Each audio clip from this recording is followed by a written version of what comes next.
नमस्कार, जय हिंद, भारत माता की जय। मैं हूं वरुण बाबुल और आपने देखना शुरू कर दिया है GS news live anchor chat. GS news के लाइव एंकर चैट में जुड़ रहे सभी पाठकों, दर्शकों का मैं हार्दिक अभिनंदन करता हूं, स्वागत करता हूं। जितने लोग भी जुड़ते जा रहे हैं सबों का मैं हार्दिक अभिनंदन करता हूं। और आज जो है लाइव एंकर चैट से ही मैं आपको एक विशेष जानकारी भी दूंगा। और एक विशेष जानकारी हमारे पास है कि धीरे धीरे जिस तरह से लाइव एंकर चैट की लोकप्रियता बढ़ती जा रही है और काफी लोग इसमें जुड़ते जा रहे हैं। अब अलग अलग स्थानों के भी लोग अब जो है इसमें आएंगे और विभिन्न प्रकार के मुद्दाओं पर बात होगा। जितने लोग भी जुड़ते जा रहे हैं सबों का हार्दिक अभिनंदन। बिट्टू कुमार जुड़ गए हैं, hello sir, hello MD Khalid Mahmood, good evening Varun भैया, गुड इवनिंग। अभी मैं वेस्ट बंगाल में हूँ, अरे वाह क्या बात है। पंकज झा जुड़े हुए, नमस्कार सर, नमस्कार। और जितने लोग भी जुड़े हुए हैं सबों का हार्दिक अभिनंदन, स्वागत है। आज जो है अपने क्षेत्र की बातें होंगी, क्षेत्र का मुद्दा होगा और जो वर्तमान में स्थिति है और जिस तरह से आप भी देख रहे हैं कि ना प्रशासन का इस पर ध्यान है ना किसी का इस पर ध्यान है, तो आज हम इसी मुद्दे पर चर्चा करेंगे। कोरोना अपडेट भी हमारे पास आ चुका है, लेकिन सबसे बड़ी जो बात है कि कोरोना संबंधित मैं आपको बताते चलूं कि कोरोना का जो रिपोर्ट है अब वो काटा शून्य का है। तो शून्य का हम लोग चर्चा नहीं करते हैं, शून्य में कोई दम ही नहीं है कि शून्य की चर्चा की जाए। क्यों, आप लोगों का क्या कहना है? शून्य की चर्चा क्या करें, शून्य में तो कोई दम ही नहीं बचा है, तो जब दम ही नहीं है तो उसकी चर्चा क्या की जाए। लेकिन जिले का रिपोर्ट जो हमारे पास है उस संबंध में आपसे जरूर बात करेंगे। और आज जो हमारे लिए सबसे विशेष मुद्दा है वो कहीं ना कहीं हमारी जो आन बान शान है उससे भी जुड़ी हुई है। आपको बताते चलें कि बिहार जो है वो वर्षों से सुप्रसिद्ध रहा है और इसका एक विशेष कारण यह भी है कि बिहार में गंगा बहती है, गंगा किनारे वाला बिहार कहलाता है। और जिस तरह से कि वर्तमान की स्थिति दिनों दिन बिगड़ती जा रही है, ऐसा कहना बिल्कुल भी शक में नहीं होगा, बिल्कुल भी इसमें कोई संदेह नहीं होगा कि अगर इस तरह से स्थिति रहेगी जो वर्तमान में है तो आगे के दिन और भी समस्याएं हो सकती है, यानी और भी तरह की दिक्कत हो सकती है। जिसमें से सबसे प्रमुखता से अगर हम बात करें तो जिस तरह से और भी बहुत सारी नदी विलुप्त भी हो रही है, आपको भी पता है। और वर्तमान में जो है और भी जो नदियां दूसरी दूसरी नदियां भी हैं और उनसे जिस तरह से उनकी स्थिति होती जा रही है तो हो सकता है कि बाद में इसका बड़ा प्रभाव देखने को मिले। हम आपको बताते चले कि जितने लोग भी जुड़े हुए हैं सबों का हार्दिक अभिनंदन करता हूं। अनंत कुमार आजाद, अमृतेश कुमार सिंह, अभिनव कुमार महतो, आप सबों से निवेदन है कि पहले वीडियो को शेयर कर दें और इसके बाद हम चर्चा शुरू करेंगे। और आज भी अगर आपके मन में भी किसी तरह का कोई सवाल हो जो आज हमारा मुद्दा है इस संबंध से, तो आप बिल्कुल खुलकर लिखें, खुलकर हमसे बातचीत करें, हम आपके साथ बातचीत करेंगे। क्योंकि आज का जो मुद्दा है वो गंगा और कोसी से संबंधित है और गंगा और कोसी से संबंधित है, इसलिए यह बेहद आवश्यक भी है कि इस पर हम खुलकर आपसे बात करें। तो आज के लिए यह बेहद ही ज्यादा आवश्यक है। आज के इस मुद्दे पर हम चर्चा करेंगे आपके साथ। सबसे पहले हम बताते चलें आपको कि वर्तमान में जो स्थिति है, जिस तरह से सबों को पता है कि भागलपुर जिले में प्रत्येक वर्ष बाढ़ आती है और ऐसा पूर्व से ही है, पूर्व से ही देखा जाता है और देखा जा सकता है कि गंगा और कोसी दोनों का मिलन नौगछिया के पास में कटिहार जिला अंतर्गत पड़ता है, कुर्सेला का क्षेत्र, जहां गंगा और कोसी दोनों का मिलन होता है। अगर गंगा उफान होती है तो कोसी शांत रहता है, कोसी का पानी शांत रहता है। और कोसी अगर तूफान में रहती है, पूरे उफान में रहती है, तो गंगा शांत रहती है। ऐसा पूर्वज बताते हैं, पूर्वजों से मिली जानकारी के अनुसार। आज हम बात करेंगे कि भागलपुर जिले के ही दो स्थानों के जो है हमारे साथ जुड़ेंगे और उनसे हम बात करेंगे कि किस तरह से अभी की स्थिति है और महज 45 किलोमीटर की दूरी है। आप विश्वास नहीं करेंगे, 45 किलोमीटर की दूरी है, लेकिन ये 45 किलोमीटर की दूरी 100 किलोमीटर की हो जाती है। अगर हम गंगा नदी से अगर बात करें, गंगा के छोर से बात करें, तो महज 20 किलोमीटर की दूरी पर है वो, लेकिन उनके तक पहुंचने में कितना वक्त लगेगा यह आप अंदाजा नहीं लगा सकते, क्योंकि व्यवस्था ही ऐसी है। आइए हम इस पर चर्चा करें और आप लोगों से एक मेरा विशेष निवेदन होगा कि जिस तरह से आप प्यार और अपना स्नेह देते हैं और स्नेह आप लुटाते रहते हैं, हमेशा भरपूर आपने प्यार दिया है, तो आपसे मेरा यह भी निवेदन होगा कि अपने प्यार के साथ साथ आप जो है हमें आगे बढ़ाने में भी भरपूर मदद करें, सहयोग करें। वीडियो को जरूर शेयर करें ताकि अधिक से अधिक लोग जुड़े, ताकि हमारा जो ये वार्तालाप है, जो आपसे बात होगी, आप जो सवाल पूछेंगे, आप जो जवाब देंगे, उससे हम सीधा सीधा मुखातिब होंगे। आज भी हमारे साथ आमंत्रित अतिथि हैं, उन पर हम बातचीत करेंगे और जितने लोग भी जुड़ते जा रहे हैं, बिट्टू कुमार हाय हाय, दबंग बॉय पिंटू लिखते हैं, बाबुल भैया जी को कोटि कोटि प्रणाम, आपको भी प्रणाम। आयुष कुमार लिखते हैं नमस्कार नमस्कार। अभिनव कुमार महतो जुड़े हुए, good evening sir, good evening. आज का मुद्दा अभिनव जी कहीं ना कहीं अपने क्षेत्र से एक बहुत ही बड़ा मुद्दा है, इसलिए इस पर चर्चा होना बेहद आवश्यक है। आपसे भी निवेदन होगा कि जरूर खुलकर बात करेंगे। और अमृतेश कुमार सिंह जुड़े हैं, good evening. Anant Kumar Azad good evening. और इसके अलावा Kundan Kumar good, thank you. Chandan Yadav लिखते हैं प्रणाम प्रणाम आपको, और बहुत सारे लोग जुड़े हुए हैं, सबों का मैं हार्दिक अभिनंदन करता हूं, स्वागत करता हूं। तो आज जिस तरह से मैं आपको सबसे पहले तो बताते चलूं कि आज का कोरोना का अपडेट क्या है। सबसे पहले आपको मैं बता दूं कि आज का जो कोरोना का अपडेट है वो बहुत ज्यादा मजबूत नहीं है, यानी कोरोना का प्रभाव बहुत ज्यादा आज मजबूत नहीं है, स्ट्रांग नहीं है। इसका सबसे प्रमुख कारण है कि एक तो पहले जिस तरह से लॉकडाउन लगा, लोगों ने सरकारी गाइडलाइन को पूरा किया, और ना सिर्फ सरकारी गाइडलाइन को पूरा किया बल्कि जो उससे संबंधित, जो कोरोना से संदर्भित जितनी भी जो प्रिकॉशन दी गई, गाइडलाइन दी गई, लोगों ने उसे बखूबी उसका पालन किया, और यह प्रभाव रहा कि अब धीरे धीरे कोरोना का प्रभाव समाप्त होने लगा है। अब सरकार को एक बार जरूर सोचना चाहिए कि अब उनका आगे का क्या कदम। और कोरोना के बाद अगर हम बात करें, कोरोना के संबंध में अगर हम बात करें नौगछिया संबंधित, तो आपको हम बताते चले कि आज नौगछिया में जो है एक भी संक्रमित नहीं मिले हैं, एक भी पॉजिटिव नौगछिया क्षेत्र में नहीं मिले हैं। और इसके अलावा जो अपडेट है हमारे पास अन्य स्थानों का, उसकी भी हम चर्चा करेंगे। चलिए एक विशेष जानकारी हम आपको देते चलें कि बिल्कुल तुरंत अभी आपसे हम बातचीत कर रहे थे, नीतीश कुमार मुख्यमंत्री द्वारा ट्वीट कर जानकारी दी गई है कि अब 16 से 22 तक प्रतिबंधित में ढील देते हुए अब सरकारी एवं गैर सरकारी कार्यालय 5 बजे तक अपराह्न तक, दुकानें प्रतिष्ठान 6 बजे तक खुलेगी, रात्रि कर्फ्यू 8 बजे से प्रातः 5 बजे तक लागू होगा। एक बड़ी जानकारी हम आपको लाइव एंकर चैट में दे दें कि मुख्यमंत्री नीतीश कुमार ने यह घोषणा कर दी है कि अगले एक सप्ताह के लिए सरकारी और गैर सरकारी कार्यालय के खुलने का भी समय 5 बजे अपराह्न तक कर दिया है, और दुकानों और प्रतिष्ठान अब 6 बजे अपराह्न तक खुली रहेगी, 6 बजे तक दुकानें खुली रहेगी।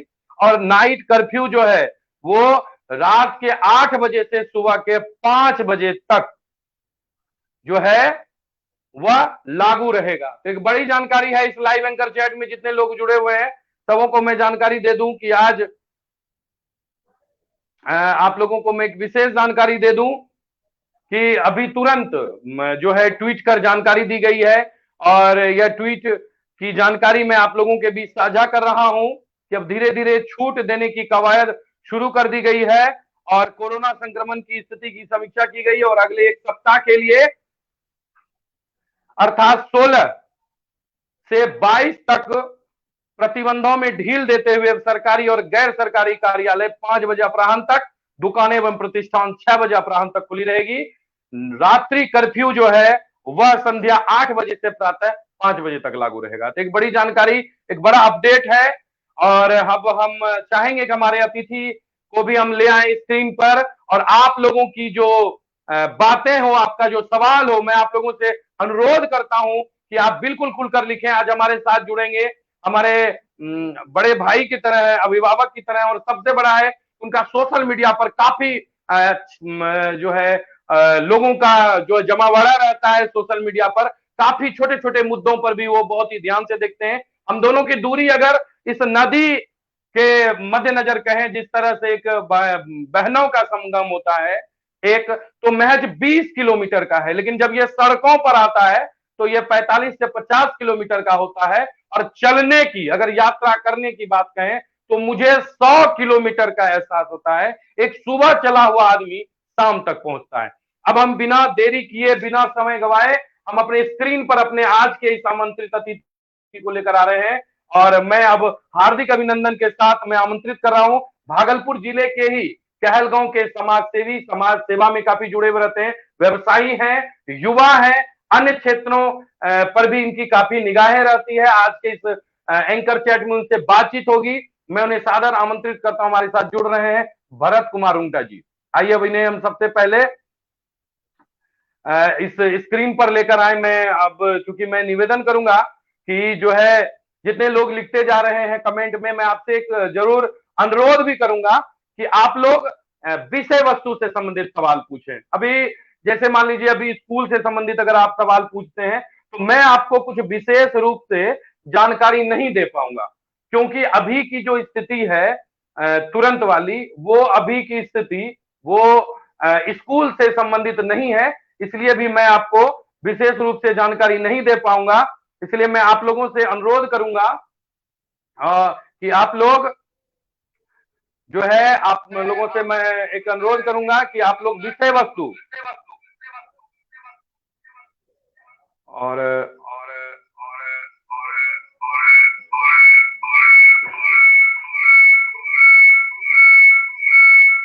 थोड़ी सी दिक्कत हो रही है, क्योंकि साउंड प्रॉब्लम होना शुरू हो गया है। और फिर भी मैं प्रयास कर रहा हूं, जरा सा इंटरनेट को लेकर भी दिक्कत हो रही है।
जितने लोग भी जुड़ते जा रहे हैं सबों का मैं हार्दिक अभिनंदन करता हूं। अगर साउंड की थोड़ी सी दिक्कत हो रही हो, थोड़ा सा बस टेक्निकल एक इशू आ गया है।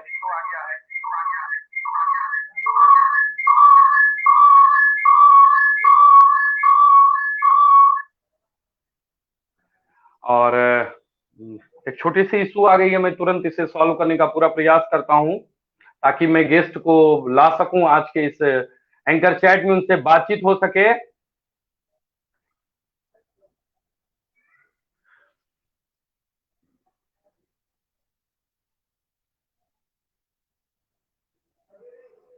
नहीं जाता।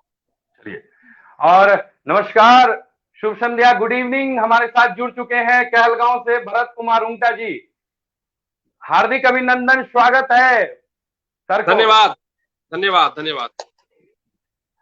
मैं क्षमा चाहता हूं, थोड़ी सी टेक्निकल दिक्कत के कारण आपको कुछ सेकेंड जो है विलंब हुआ जोड़ने में।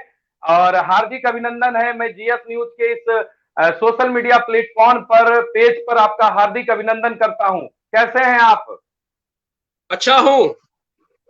अच्छा, अच्छे हैं।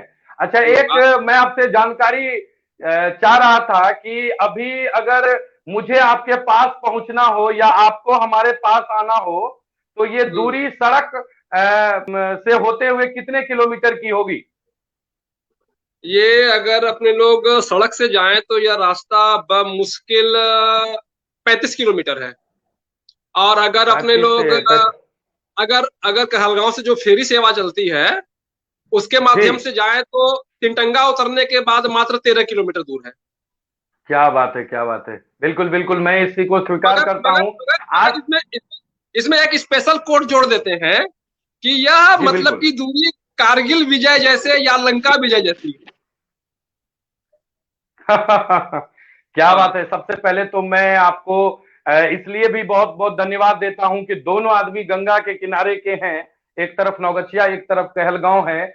लेकिन आज का हम्म, जो मुद्दा है, ये इसी में से सबसे ज्यादा एक तरह से कहिए बहुत बड़ा मुद्दा है, क्योंकि बहुत लोग हमारे लाइव एंकर चैट में जुड़े हुए हैं कि हम्म, अभी की जो स्थिति है, अभी का जो वर्तमान में स्थिति है, यह 2 महीने के बाद बदल जाएगी।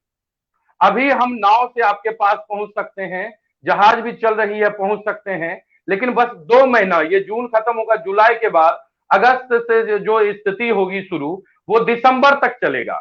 और वो होता है बाढ़ का। प्रत्येक वर्ष 100 से 50 से लेकर 100 करोड़ के बीच खर्च होता है।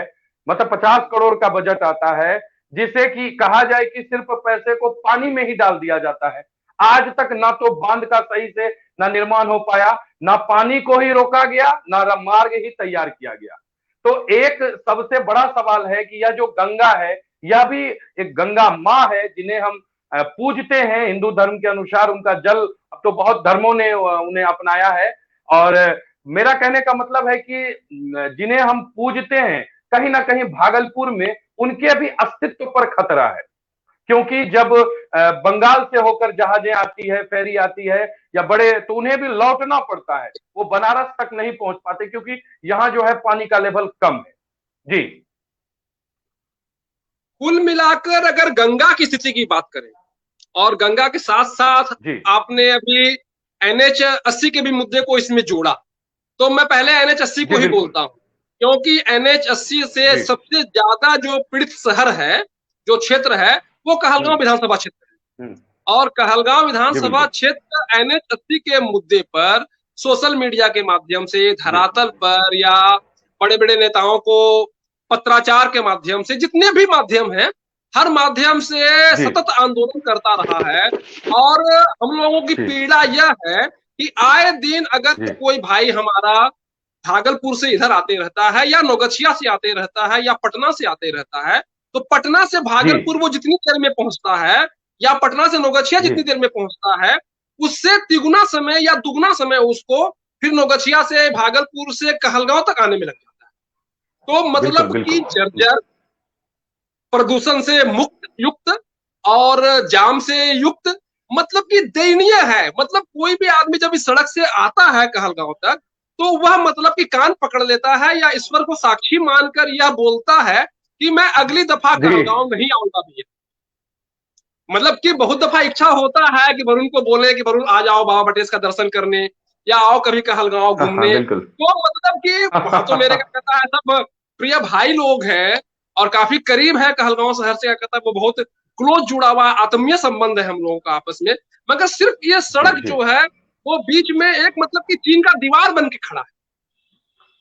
जी और इस सड़क की दुर्दशा में सबसे बड़ी भूमिका भ्रष्टाचार की। इस पे जी। अगर बहुत लंबा मैं बोलने लगूं तो मेरे को लगता है कि मैं 2-3 घंटा इसको पार्ट बाय पार्ट, नहीं फेज बाय नहीं, जी फेज जी जी जी। कह सकता हूँ। तो वो बहुत लंबा हो जी जाएगा विषय। अब आते हैं अपने जी गंगा। गंगा की जी स्थिति यह है कि इस बीच में जी जो एक आंधी तूफान आया था जिसमें कि प्रलयंकारी बारिश भी हुई थी 4 दिन की, जी वह बिल्कुल। और फिर जी इधर के बिल्कुल। 3 दिनों की बारिश के बाद लगभग 7-8 फीट जी पानी का लेवल ऊंचा हो चुका है। और यह जी लेवल जो दिख रहा है कि इस बार मानसून काफी सक्रिय रहेगा। यह लेवल अगर और जी 8-10 फीट ऊंचा चला जाता है, जी। ऑडियो में प्रॉब्लम आ रहा नहीं नहीं नहीं, मेरे पास तो आपकी आवाज आ रही है, मेरी आवाज आ रही है आप तक? है। Okay okay. हाँ जी जी तो जी, बिल्कुल गंगा बिल्कुल। गंगा जी गंगा के स्तर में अगर और पानी का मतलब कि जिस प्रकार से बढ़ोतरी है, अगर इसी प्रकार से होता रहा, जी तो अपने लोगों को जो ये फेरी जी सेवा मिलती है कहलगांव से लंच के माध्यम से जी। या फिर नाव के माध्यम से बटेश्वर वगैरह से, तो उस पर भी खतरा आ जाएगा। हम्म। दैट मीन्स नौगछिया जी जो कि हमारा क्या कहता है उस पार का भाई है, और इस पार के भाई से जी उसका मिलना जुलना जो है वो लगभग में ठप हो जाए। तो अब जी इसके निदान पे कोई बात किया जाए, तो इसका जी निदान तो यह है कि भाई NH80 जी का जो निर्माण है वो गुणवत्तापूर्ण जी हो, उसमें जी भ्रष्टाचार मतलब कि दूर दूर तक कहता है अपनी काली छाया को अपना कहता है मतलब कि डंक ना मारे। और गंगा के जी कल्याण की जहां तक बात रही, तो गंगा में अभी मैं देख रहा था, कोई एक लेख पढ़ जी रहा था किसी लेखक का, अच्छे का कहता है वो विद्वान है, कि वाराणसी में एक जी कोई हिस्सा है जो कि मतलब कि जी गाद भरते भरते भरते भरते गंगा के लगभग 60% जी हिस्से को कहता है को जाम कर दिया। तो उसमें क्या है कि जी ड्रेजिंग हो रही है, और वो गए वाराणसी जी का आज के दिन भाग्य है कि वो मोदी जी का प्रधानमंत्री जी का संसदीय क्षेत्र है, तो वहां पे कुछ क्या कहता है विकास कार्य ज्यादा तेजी से हो जी रहे हैं। बिल्कुल। तो मैंने देखा कि वहां पर कोई 50 लाख घन मीटर बालू निकाला गया, और उस बालू का जी फिर से व्यवसायिक उपयोग किया गया। तो कहने का मतलब है कि कुल खर्च जो जी गिरेगा उस ड्रेजिंग कार्य में, उस कार्य का 40% उस बालू से फिर रिकवर भी कर लिया जाए। तो इसी प्रकार जी का कोई महत्वाकांक्षी योजना, बड़ी सोच जी लेकर जब कोई अपना जी नेता प्रतिनिधि या बड़ा अधिकारी अपने लोगों के क्षेत्र के बारे में सोचे, तब गंगा कल्याण और तब NH80 का कल्याण, तब अपने दोनों दो भाई का मिलन का व्यवस्था मतलब कि स्थापित हो पाए। जी बिल्कुल। जिस तरह से कि भरत जी हमारे साथ जुड़े हुए हैं, भरत सर बोल रहे हैं, हम मुझे एक चीज विशेष रूप से आपसे जानकारी चाहिए कि भागलपुर स्मार्ट सिटी का योजना है जिसमें भागलपुर को स्मार्ट सिटी बनाना है, और ये सबसे बड़ी चीज है कि दो तरफ दोनों जो है एक उपलब्धि है। एक सती बिहुला की धरती है, और और एक तरफ जो है बाबा बटेश्वर नाथ बैठे हुए हैं, विक्रमशिला का इतना बड़ा क्षेत्र है जो कि एक विश्व स्तरीय सम्मान है, धरोहर है विश्व का। और बताया जा रहा है कि पूर्व में जो है एक दो बार टेंडर भी निकाला गया है कि सड़क ऊपरी रेल के साथ जो है सड़क का निर्माण किया जाना है, कहलगांव को होते हुए जो कुर्सेला को जोड़ेगी। लेकिन सबसे बड़ा सवाल यह आता है कि यह मुद्दा सिर्फ चुनाव के ही समय क्यों आता है? इसके बाद क्या नेताओं को यह ध्यान नहीं आता कि उनका भी क्षेत्र पड़ता है? क्योंकि मैं अगर बात करूं दोनों तरफ की, तो एक तरफ आप बालू को ले, बालू से संबंधित गर्म बालू से संबंधित ले, एक तरफ दूसरे तरफ इधर केलांचल है आपका, और सब चीज है, दोनों अलग अलग जो है राज्यों को भी जोड़ता है, जिलों को भी जोड़ता है। यह सबसे बड़ी सौभाग्य की बात है कि नौगछिया क्षेत्र भी जोड़ता है और कहलगांव क्षेत्र भी जोड़ता है। कहीं ना कहीं व्यवसायी का एक बहुत बड़ा सेंटर है कि उन्हें इस क्षेत्र से गुजरना पड़ेगा। तो मैं कह सकता हूं कि जो है भरत सर की नौगछिया या भागलपुर हमारा उस स्थान पर जिला है जहां से हर स्थान के लिए गाड़ी गुजरती है, यानी एक कहा जाए तो एक मिडिल में है। तो यहां पर एक अगर जल से संबंधित जिस तरह से गंगा नदी है, अगर नदी से जिस तरह समुद्री स्थलों पर जो है माल ढोने से संबंधित हो या व्यापार से संबंधित हो, उनका कार्य करवाया जाता है। अगर इसी तरह की जो है कोई स्थिति पर यहां से भी चर्चा हो, तो शायद न सिर्फ पुल पर लोड कम होगा बल्कि व्यापार भी और तेजी से बढ़ेगा, और इसका जो प्रभाव है, जो निगेटिव प्रभाव है, वह भी कम होगा। जी, आपको क्या लगता है? अब देखिए, आपने कहा जी कि भागलपुर स्मार्ट सिटी जो कि अपने आप में एक जी हास्यास्पद कहता है स्थिति है, ये सारा क्या कहता है जी जिला जान रहा है, पहली बात। दूसरी जी जी बात, जी भागलपुर का मतलब कर्ण की धरती, बिहुला की धरती, जी बिल्कुल। विक्रमशिला की जी धरती, बिल्कुल। बाबा बटेश की धरती, जी मीठे रसीले जी आम की धरती, मीठी रसीली लीची जी की बिल्कुल। धरती, स्वादिष्ट जी सुगंधित केला की धरती, मक्का की धरती, जी बिल्कुल। मतलब कि अगाध संभावना है, अगाध संभावना जी है। जिन संभावनाओं को मैं कहता हूं और बहुत बार कहता हूं कि अगर सही से इस क्षेत्र की जी, संभावनाओं का, संसाधनों का उपयोग हो तो यह दुनिया का दूसरा सिंगापुर बन सकता है। मैं ये क्या मतलब बात कि है, मैं मानता हूं एकदम। दांत ठोक के आज जीएस न्यूज पे ये फिर से कहता हूं, क्या बात अगर कोई माननीय तक मेरी बात क्या बात। जाए तो मैं बता सकता हूं कि यह भागलपुर जिला का नौगछिया, पीरपैंती, कहलगांव परिक्षेत्र जो है, और अजगैबीनाथ, हमारे कहलगांव के बीच जी में क्या बिल्कुल, कहता सुल्तानगंज। है, 3 पहाड़ियां जो कि पूरे हिंदुस्तान में कहीं जी नहीं, पूरे हिंदुस्तान में जी कहीं नहीं। तो जी जी संभावनाओं की बात करता है, आप लोग क्या कहता है, को यहाँ पे एक बार रोक देते हैं। फिर अब जी आती है बात की विक्रमशिला। तो जी विक्रमशिला के लिए प्रस्तावित केंद्रीय विश्वविद्यालय जो है, वह लगभग एक जी लंबा संघर्ष है उसका, कहलगांव वाले क्या कहता है, उसके लिए काफी लंबा संघर्ष भी कर रहे हैं। और उसके लिए हम लोगों को जी। यथासंभव समय समय पर लॉलीपॉप भी थमा दिया जाता है, और जिसको हम लोग अपने अच्छा हाथ अच्छा, में जी लेके जाता है, खुश भी हो जाते हैं। मगर यह जी यह विद्यालय अगर बन जाए, मेरे घर में भी पढ़ने वाले जी बच्चे हैं, और लगभग क्या कहता है, इस परिक्षेत्र के अगर संथाल परगना को भी हम जोड़ दें तो लाखों बच्चे हैं। जी और अगर आपके पास जी एक सेंट्रल यूनिवर्सिटी बन जाती है तो आपके बच्चों को अच्छा जी बीटेक करने के लिए या इंजीनियरिंग करने के लिए या अच्छी क्या कहता है कॉमर्स की पढ़ाई के लिए या और भी बहुत फैकल्टी होती है, बहुत कहता है अध्यापन कार्य होता है एक सेंट्रल यूनिवर्सिटी में, जैसे कि बीएचयू में या डीयू में। आप जितने भी क्या कहता है सेंट्रल यूनिवर्सिटी को देखिए, उसकी क्या कहता है जो फैकल्टी होती है वो बहुत बड़ी होती है।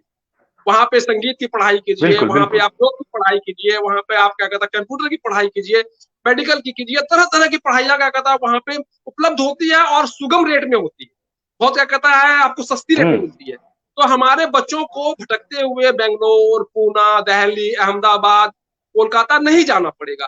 तो यह मांग तो पूरे के पूरे जिले को, सातों विधानसभा को पूरी ताकत के साथ उठाना चाहिए, पहली बात। अब क्या आप बात आए है, थे बिल्कुल। जी कनेक्टिविटी पे। अब कनेक्टिविटी का तो वैसा जी है बिल्कुल। कि हमारे हमारे शहर के, हमारे गृह क्षेत्र के मगर गोड्डा के सांसद महोदय काफी प्रयास करके जी बटेश्वर से कुर्सेला उस पार तक के लिए रेल सह सड़क पुल जी का एक मतलब की प्रोजेक्ट लाए हुए हैं। इसके बारे में कि कुछ दिन पहले अखबार के माध्यम से जी पता बिल्कुल। चला कि इसका डीपीआर भी पास हो चुका है। मगर जो तत्परता जी दिखनी चाहिए वह तत्परता नहीं दिखती। जी और उस तत्परता के अभाव में जी क्या है कि यह क्षेत्र पिछड़ा रहता है। और जी तत्परता कहां से पैदा होगी? तत्परता पैदा होगी राजनीतिक जी इच्छा शक्ति से। राजनीतिक इच्छा शक्ति बिल्कुल। का सख्त अभाव है। अब जैसे पता नहीं क्या कहता है, जी बहुत से भाई आए भी हैं ने हमारे बटेश्वर स्थान को घूमने। सिर्फ कहलगांव से जब आप गाड़ी स्टार्ट कीजिएगा और बटेश्वर तक का जब आप 10 जी किलोमीटर का रास्ता पार कीजिएगा, इतना मनोरम। जी एक साइड में माँ उत्तर जी वाहिनी कलकल बहती हुई, एक साइड में कहता है छोटी छोटी जी पहाड़ियां, तरह तरह के वृक्ष, जी छोटे छोटे कहता है जी मतलब कि तालाब, इतना खूबसूरत इलाका। हम हिंदुस्तान का मतलब कि कोई 50-60% हिस्सा घूम चुके हैं, मगर वो हिस्सा इतना जी। खूबसूरत कि कोई वर्णन नहीं है उसका। अगर उसके ऊपर क्या पर्यटन में बात है। फोकस किया जाए, बाबा भोलेनाथ के दरबार को सही से क्या कहता है अगर इस जगह मिले, जैसे क्या कहता है और दूसरे क्या कहता है जगहों को क्या कहता है मिल रहा है तरजीह, तो मतलब कि अपनों का यह क्षेत्र काफी क्या कहता है विकसित कर सकता है। आपके जैसे कि क्या अब बिल्कुल। नौगछिया के पार का ही बात किया जाए, पीरपुर नौगछिया क्षेत्र जी मक्का का बहुत बड़ा क्या कहता है सेंटर। अगर मक्का का बिल्कुल सही बिल्कुल। प्रसंस्करण किया जाए, जैसे कि स्टार्च बनाया जाए। जी और एक बात बता दें इसमें, स्टार्च जो होता है जी वह हमेशा मतलब कि एडवांस ऑर्डर होता है। बिल्कुल। अगर आप स्टार्च बनाने का प्लान डाल देते हैं तो आपके पास 6 महीने का एडवांस ऑर्डर रहेगा, इतना बिकने वाला आइटम है ये। आप केले का सही से बिल्कुल बिल्कुल। करें, आम से तरह तरह की चीजें बनाए, हरी मिर्च का अच्छा कहता है बाजार है हमारा कहलगांव, वो उससे कोई तरह तरह की चीजें बनाए, तो बहुत संभावना है। तो कनेक्टिविटी जो है वो अपने लोगों के क्षेत्र का बहुत बड़ा इशू है। तो मतलब कि जी सरकार अगर हमारी बात को समझे, इस क्षेत्र की संभावनाओं को समझे, तो वो अति शीघ्र बटेश्वर से जो प्रस्तावित नौगछिया तक का रेल लिंक है, सड़क लिंक है, उसको पूरा करे। जी स्वाभाविक है कि 10 किलोमीटर में हम बटेश्वर पहुंचे, फिर लगभग 5 किलोमीटर का जी वो पुल बनेगा, 5 किलोमीटर या 7 किलोमीटर का, 17 किलोमीटर, 17 बिल्कुल। किलोमीटर में हम आपके घर पर हाजिर रहेंगे। इस पार का कोई सामान क्या मेरे को बात। लगेगा कि मंडी में जाके बेचना है, तो हम क्या कहता है बमुश्किल आधे घंटा में पहुंच जाएंगे। या आपको लगेगा कि इस इलाके में आके बिल्कुल। मेरे को कुछ इन्वेस्ट करना है या काम करना है, आप आधे घंटे में मेरे पास पहुंच जाएंगे। तो कनेक्टिविटी बहुत जरूरी है। क्या बात है, क्या बात है, बिल्कुल। और जितने लोग जुड़ते जाते हैं, अब थोड़ा सा समय अब हम अपने पाठकों के लिए देते हैं, भरत भैया की कुछ लोग लगातार कमेंट करते जा रहे हैं, उनके सवाल लेते हैं। बहुत सारे लोग जुड़ते जा रहे हैं, सबों का हार्दिक अभिनंदन, स्वागत है। और लगातार ललन झा जी लिखते हैं good evening Varun ji, Rajneesh Kumar good evening, Ajit Kumar good evening, Abhinav Kumar मैं तो लिखते हैं भैया जी मैं बचपन का कहानी कहना चाहता हूँ। हमारे पिताजी अभी बोलते हैं कि हम लोगों को प्यास जब भी लगता था तो गंगा हो या नदी कहीं भी पानी पी लेते थे, कोई सेहत पर असर नहीं पड़ता था। वर्तमान में भी गंगा हो या नदी इतनी पानी गंदी हो गई पीने लगी। जी बिल्कुल, इस पर चर्चा करेंगे, आज इस पर भी चर्चा करेंगे कि निर्मलता पर भी सवाल, बिल्कुल उस पर भी करेंगे। और बिल्कुल हम चर्चा करेंगे कि नदी का पानी इतना जो दूषित हो गया, अब जानवरों को भी नहीं नहलाया जाता है, सभी तरह के जानवर भी नहीं नहा सकते हैं, इस पर भी हम चर्चा करेंगे। अभिनव कुमार महतो जी बहुत बहुत धन्यवाद आपको। शिव शंकर जी जुड़े हुए लिखते हैं गुड इवनिंग गुड इवनिंग। और इसके बाद जो है अख्तर क्वाशी जुड़े हुए, बहुत खूब शुक्रिया जनाब, आपको धन्यवाद। संतोष कुमार लिखते हैं बारिश जी, बारिश का भी क्या प्रभाव है जरूर चर्चा करेंगे हम। एमडी मासूम अंसारी लिखते हैं hello hello Sonu Kumar ji, Masoom Ansari good evening good evening. Ritika Kumari जुड़ी हुई है, प्रॉब्लम इंटरनेट का जी थोड़ी सी हो सकती है, मौसम के कारण ये दिक्कत हो रही है, लेकिन हमारा समय 8 बजे का रहता है तो हम 8 बजे ही आएंगे। ये फुटेज इंटरव्यू नहीं है कि मैं पहले से ही रिकॉर्ड कर लूं और 8 बजे चला दूं, ये 8 बजे का लाइव इंटरव्यू है। अभी आप जो लिख रहे हैं मैं इसलिए पढ़ के सुना रहा हूं क्योंकि बहुत सारे चैनल पहले के फुटेज को लाइव में चला देते हैं, जी नहीं, ये लाइव प्रोग्राम है, बिल्कुल अपने समय पर। और सबसे बड़ी चीज है कि ये अनकट अनएडिटेड है, ना तो कोई कटिंग है इस वीडियो में इंटरव्यू में और ना कोई एडिटेड है, सब कुछ आपके सामने है। केशव पांडे जी जुड़े हुए हैं, शुक्रिया केशव भाई। लिखते हैं कि वैसे तो प्राकृतिक आपदा, केशव भाई लिखते हैं कि वैसे तो प्राकृतिक आपदा पर किसी का नियंत्रण नहीं है, परंतु सरकारों की उदासीनता के कारण भी नुकसान अधिक होता है। 2013 में एनआईटी पटना में दीक्षांत समारोह को संबोधित करते हुए आदरणीय doctor APJ Abdul Kalam sir ने बाढ़ की स्थिति को नियंत्रण करने और नुकसान को कम करने के उपाय को बताया था और स्मार्ट वाटरवेज के विषय पर पूरा व्याख्यान दिया था, लेकिन उन बातों पर कभी सरकार की ओर से कोई विचार या पहल नहीं किया गया। बिल्कुल शुक्रिया, बहुत अच्छा विचार आपने दिया है केशव पांडे जी। नमस्कार वरुण भैया, भरत भैया को जी, केशव भाई आपको भी नमस्कार। रीति कुमार कुमारी लिखती है right, thank you. Abhinav Kumar Mahato लिखते हैं टेक्निकल प्रॉब्लम के कारण थोड़ी दर्शकों को दिक्कत हो रही है, वरुण भैया जी सुधारने का प्रयास कर रहे हैं, कृपया लोग दर्शक लोग लाइन पर बने रहे। जी बिल्कुल शुक्रिया। और थोड़ा सा दिक्कत होता है अब तो, चूंकि जनसंख्या बढ़ती जा रही है, यूजर बढ़ते जा रहे हैं, तो थोड़ा इसका प्रभाव रहता है। अभिनव कुमार महतो जी बहुत बहुत धन्यवाद आपको। सोनू कुमार लिखते हैं कितना दिन तक बारिश रहेगा, इस पर भी चर्चा करेंगे, बताएंगे। दुर्गेश कुमार प्रणाम sir, Kumod Kumar good evening, Babul भाई गुड इवनिंग। और इसके अलावा कन्हैया झा लिखते हैं शुभ संध्या शुभ संध्या। केशव पांडे लिखते हैं कि आपको अध्ययन कर को आपके अध्ययन को बताते हुए कलाम सर ने, अच्छा अपने अध्ययन को बताते हुए कलाम सर ने कहा था कि अगर स्मार्ट वाटरवेज प्रोजेक्ट पर बिहार में काम हो तो यहाँ सिंचाई सुविधा, बिजली उत्पादन और रोजगार की संभावनाएं भी उत्पन्न होगी, ट्रांसपोर्टेशन के नए मार्ग खुलेंगे। लेकिन बाढ़ एक तरफ हम लोगों के लिए कहर बनकर आती है, दूसरी तरफ अधिकारियों और मालियों के लिए ये फ्लड फेस्टिवल बन जाता है। जी बिल्कुल, भ्रष्टाचार बहुत बड़ा कारण है जिसके वजह से समस्याएं कम होने का नाम नहीं ले रही। शुक्रिया। अमित कुमार गुप्ता जुड़े हुए लिखते हैं गुड इवनिंग, जय जीएस न्यूज, थैंक यू। मिथुन कुमार लिखते हैं गुड इवनिंग। कन्हैया कुमार बिहार में उद्योग के लिए सबसे बड़ा कारण सुरक्षा है जी, इस पर भी चर्चा करेंगे। साई नगर शोहरा से लिखते हैं कि जीएस न्यूज के टीम के कार्य की सराहना करती है, मानो तो मैं गंगा हूं ना मानो तो बहता पानो। जी बिल्कुल। और कन्हैया कुमार लिखते हैं कोई भी बाहर से आने वाले उद्योगपति का सबसे बड़ा कारण सुरक्षा और सड़क है, बिल्कुल मैं मानता हूं। इसके बाद कन्हैया जा लिखते हैं आज भी कोई शहर गांव से ठीक से शहर से नहीं जुड़ा हुआ है। और चलिए अब हम जब उस पर भी चर्चा करेंगे। भरत जी, जिस तरह से केशव पांडे जी बता रहे हैं कि अब्दुल कलाम साहब जो है, मैंने स्क्रीन पर डिस्प्ले कर दिया है उनके कमेंट को, कि उन्होंने जो लिखा है कि जिस तरह से कि वर्तमान की स्थिति है, आप देख सकते हैं कि मैंने कमेंट को डिस्प्ले कर दिया है।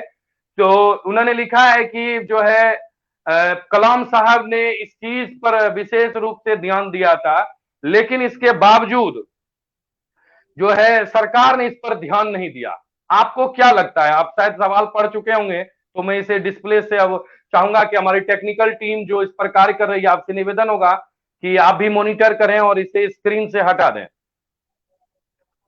जी केशव जी मेरा भरत जी। प्रिय अनुज, केशव मेरा प्रिय अनुज है, और कार्यक्रम जी में वो शामिल है, उसको धन्यवाद। और जी अब्दुल कलाम साहब निस्संदेह भारत के बहुत ही ज्यादा विद्वान और दूरदर्शी राष्ट्रपति महोदय थे। और जी उन्होंने वाटरवे की जो परिकल्पना है वह बिहार के मुतालिक जी बिल्कुल सही रखी थी। और उसके जी पूर्व भी हमारे पूर्व प्रधानमंत्री अटल बिहारी वाजपेयी जी ने भी नदियों को जोड़ने का एक प्रोग्राम दिया था। और जी उनका इस विषय में यह कहना था कि नदियां जब बाढ़ के समय में उफान पे रहती है तो जो नदियों में एक्स्ट्रा जी पानी रहेगा, और सपोज दैट मान जी लीजिए कि अपने क्या कहता है बिहार के भागलपुर से या बक्सर से या और किसी जगह से या बटेश्वर के मुहाने से गंगा को हम लोग क्या कहता है डाइवर्ट करते हैं, और डाइवर्ट करके इसको क्या जी कहता है आप लोग उड़ीसा की ओर ले जाते हैं या झारखंड की ओर ले जाते हैं, या उसे क्या कहता है आप लोग क्या कहता है छत्तीसगढ़ की ओर ले जाते हैं। तो वाजिब बात है कि वो इतना बड़ा वे बनेगा। सपोज दैट मान लीजिए स्वेज नहर, पता नहीं स्वेज नहर के बारे में कितनी जी जानकारी है यहाँ पर, मगर स्वेज नहर क्या है? जी स्वेज नहर जी मतलब कि एक ऐसा भूखंड था जहां पर कि जी दोनों छोर पे समुद्र था। और अगर जब उस नहर को बना दिया गया तो जो रास्ता आपके कहता है जी 800-900 मील का बनता था, वो मात्र आपके 70 किलोमीटर या 64 किलोमीटर में आप क्या कहता है इस छोर से उस छोर पे पहुंचने लग गए।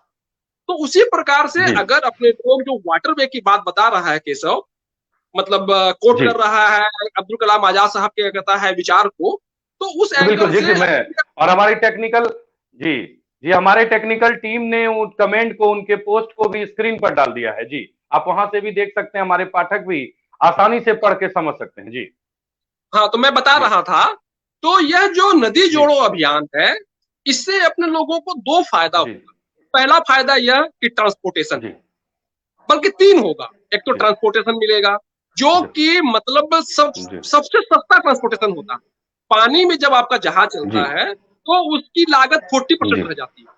उसमें कोई टूट फूट या जी डैमेजिंग जो होता है उसका रेशियो बहुत पुअर होता है। जी दूसरी क्या कहता है समस्या, जी दूसरी क्या कहता है फायदा आप लोग को ये मिलेगा कि जब नदियों का पानी एक्स्ट्रा ऑर्डिनरी क्या कहता है भरेगा बाढ़ के दिनों में, तो वो पानी उसमें चला जाएगा जो कि हम लोग को बाढ़ से क्या जी कहता है बचाएगा। तीसरा फायदा यह होगा कि उसके किनारे पर्यटन बढ़ेगा। जी इस प्रकार के जो बड़े बड़े क्या कहता है जी नहर बनेंगे, कैनाल बनेंगे, तो उनसे अपनों को पर्यटन मिलेगा, जी उसमें मत्स्य पालन होगा।